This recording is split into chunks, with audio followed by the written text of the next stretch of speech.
আসন্ন পবিত্র ঈদুল আজহা উদযাপনকে কেন্দ্র করে কোরবানির বর্জ্য দ্রুত নিষ্কাশন ও পরিবেশ সুরক্ষায় দ্রুত অপসারণের অনুরোধ জানিয়েছেন চাঁদপুর মতলব উত্তর উপজেলা নির্বাহী অফিসার মাহমুদা কুলসুম মনি। বিস্তারিত থাকছে মোহাম্মদ তুহিন ফয়েজের প্রতিবেদনে। সেই সাথে কোনো অপ্রীতিকর ঘটনার আশঙ্কা দেখলে প্রশাসনকে অবহিত করার অনুরোধও জানিয়েছেন তিনি। প্রতিটি কোরবানির পশুর হাটে ভেটেরিনারি টিম বসানো হয়েছে বলে জানিয়েছেন উপজেলা প্রাণী সম্পদ কর্মকর্তা ডাক্তার শ্যামলচন্দ্র দাস। উপজেলার সর্বস্তরের জনগণকে ঈদের শুভেচ্ছা জানাচ্ছি। ঈদ মুবারক। আমরা সকলেই আসন্ন যে পবিত্র ঈদুল আজহা আছে সেই ঈদুল আজহা উপলক্ষে সর্বস্তরের জনগণ অত্যন্ত সুন্দর এবং সুশৃঙ্খলভাবে পরিবারের সবাইকে নিয়ে যেন ঈদের আনন্দ উপভোগ করতে পারি, সেজন্য উপজেলা প্রশাসন, আমাদের আইনশৃঙ্খলা বাহিনী সর্বদা তৎপর আছে। কোথাও যেন কোনো অনাকাঙ্ক্ষিত ঘটনা না ঘটে, সেজন্য প্রত্যেকে যার যার স্থান থেকে আমরা সকলেই সতর্ক থাকব। কোথাও কোনো অপ্রীতিকর ঘটনা ঘটার কোনো যদি সম্ভাবনা থাকে সেটা উপজেলা প্রশাসন এবং আইনশৃঙ্খলা বাহিনীকে আমরা অবশ্যই অবহিত করব।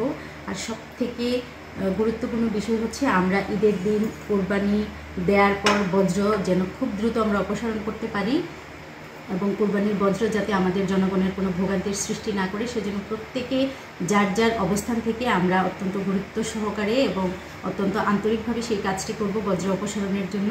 পরিশেষে সবাই আমরা ঈদের আনন্দকে পরিবারের সবাইকে নিয়ে, আত্মীয় স্বজন, পাড়া প্রতিবেশী সবাইকে নিয়ে অত্যন্ত চমৎকারভাবে ঈদের আনন্দ উপভোগ করি, এই প্রত্যাশা রেখে সবাইকে আবারও ধন্যবাদ এবং ঈদের শুভেচ্ছা জানাচ্ছি। সবাইকে ধন্যবাদ।